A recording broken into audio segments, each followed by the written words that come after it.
Basically वो इलाके हैं जहां पर बीजेपी कमजोर है और आम आदमी पार्टी जहां पर आप ये कह लीजिए कि गढ़ है, तो उन इलाकों में योगी जी का कार्यक्रम रखा गया है। बिल्कुल, देखिए मुख्यमंत्री योगी आदित्यनाथ के अगर कार्यक्रमों को देखें तो जिस तरीके से उनके 14 रैलियां रखी गई हैं और 23 तारीख से शुरुआत है, मतलब 22 तारीख को कुंभ में कैबिनेट है, उसके बाद फिर उनका अगर कहा जाए तो मिशन दिल्ली शुरू हो जाएगा। और खासतौर पर इन रैलियों का महत्व इसलिए भी महत्वपूर्ण है कि योगी का चेहरा अब एक स्टार प्रचारक के रूप में, एक पोस्टर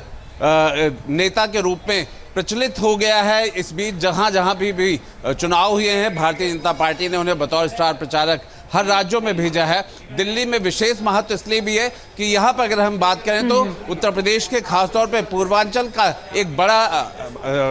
तबका जो है, और योगी का चेहरा जब सामने आता है तो आलोक पांडे, जो बीजेपी की स्ट्रेटजी रही शुरुआत में जो दिखाई दी कि एंटी हिंदू जो छवि है अरविंद केजरीवाल की दिखाने की, उसको भी कहीं ना कहीं इस चेहरे से और जोर मिलेगा। तो क्या बटेंगे तो कटेंगे का नारा हम दिल्ली में भी सुनेंगे।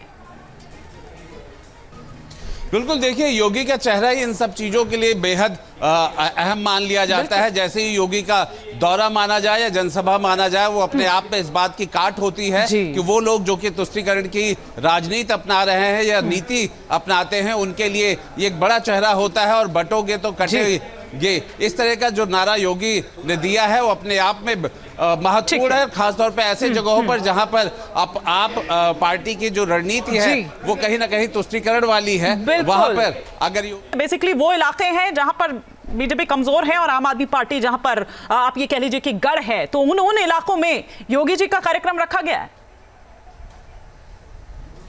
बिल्कुल, देखिए मुख्यमंत्री योगी आदित्यनाथ के अगर कार्यक्रमों को देखें तो जिस तरीके से उनके 14 रैलियां रखी गई हैं और 23 तारीख से शुरुआत है, मतलब 22 तारीख को कुंभ में कैबिनेट है, उसके बाद फिर उनका अगर कहा जाए तो मिशन दिल्ली शुरू हो जाएगा। और खासतौर पर इन रैलियों का महत्व इसलिए भी महत्वपूर्ण है कि योगी का चेहरा अब एक स्टार प्रचारक के रूप में, एक पोस्टर नेता के रूप में प्रचलित हो गया है। इस बीच जहां जहां भी चुनाव हुए हैं, भारतीय जनता पार्टी ने उन्हें बतौर स्टार प्रचारक हर राज्यों में भेजा है। दिल्ली में विशेष महत्व इसलिए भी है कि यहाँ पर अगर हम बात करें तो उत्तर प्रदेश के खासतौर पे पूर्वांचल का एक बड़ा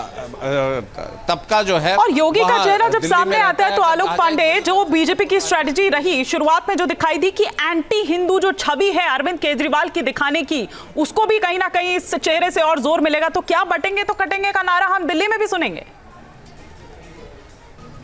बिल्कुल, देखिए योगी का चेहरा ही इन सब चीजों के लिए बेहद अहम मान लिया जाता है। जैसे ही योगी का दौरा माना जाए या जनसभा माना जाए, वो अपने आप में इस बात की काट होती है कि वो लोग जो कि तुष्टीकरण की राजनीति अपना रहे हैं या नीति अपनाते हैं, उनके लिए ये एक बड़ा चेहरा होता है और बटोगे तो कटेंगे। इस तरह का जो नारा योगी ने दिया है वो अपने आप में महत्वपूर्ण है, खासतौर पे ऐसे जगहों पर जहां पर आप पार्टी की जो रणनीति है वो कहीं ना कहीं तुष्टीकरण वाली है। वहां पर अगर न्यूज नेशन अब व्हाट्सएप पर